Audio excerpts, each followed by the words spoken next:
the ultimate objective? Putting people on Mars. Over.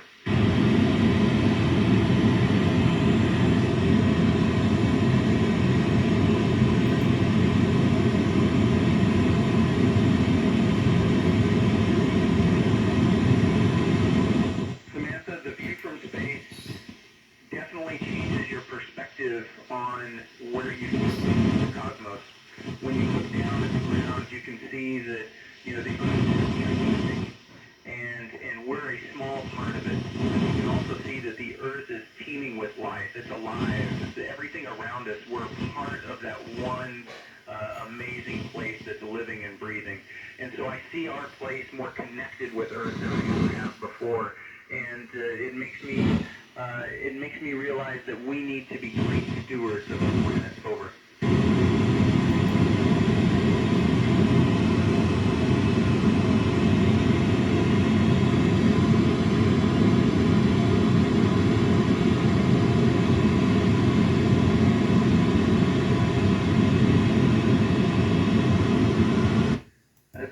It's a funny question, because this morning I was just thinking about what it felt like to walk at my house. We have wood flooring, and the feeling of the cold wood flooring on my bare feet is something that I haven't felt in almost 6 months.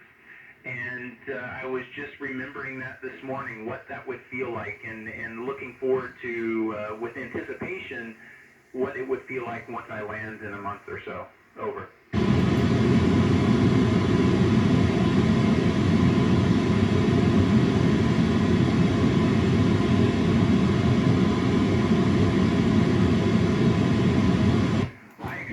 Lots of changes.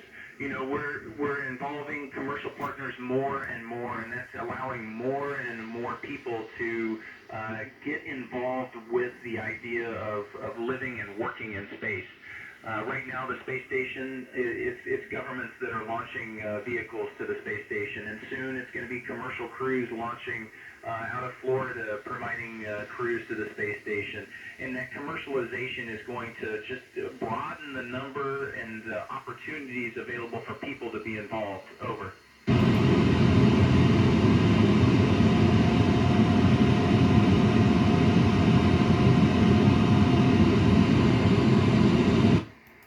Yes, I can say that without doubt. Everyone, if there is one thing that I wish I could make possible, it would be for everybody to see what I can see from up here, that perspective, to be able to look at where we fit into the universe and just how miraculous our little island that we call Earth is, and what we need to do to take care of it. If I could share that with everyone, I would. So the more people that we can get into space, the better we're going to be as a race.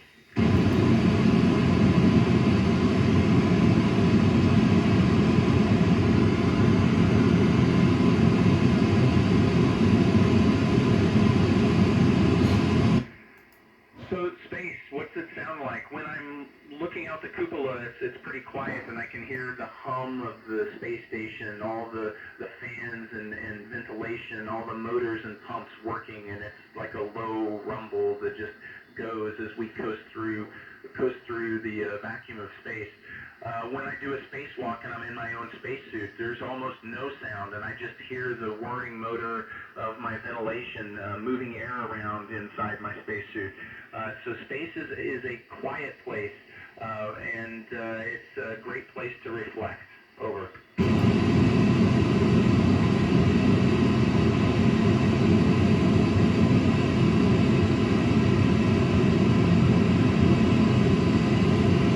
I look out the window for many reasons, and that's one of them. We're up here trying to answer some of those really big questions in life, like where did life come from, and is there life elsewhere? So we're up here looking for extraterrestrial life. We're probing the universe, trying to find out if there's anyone else out there. Over.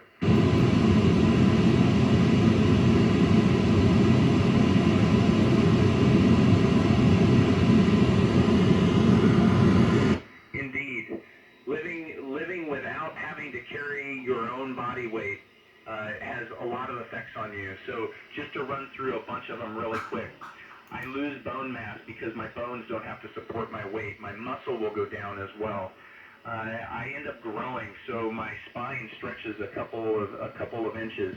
All of these things change. The fluid inside my body, my blood and my blood pressure, the distribution throughout my body is different. So I have higher pressure in my head than I normally would on the ground, and that causes other physiological changes.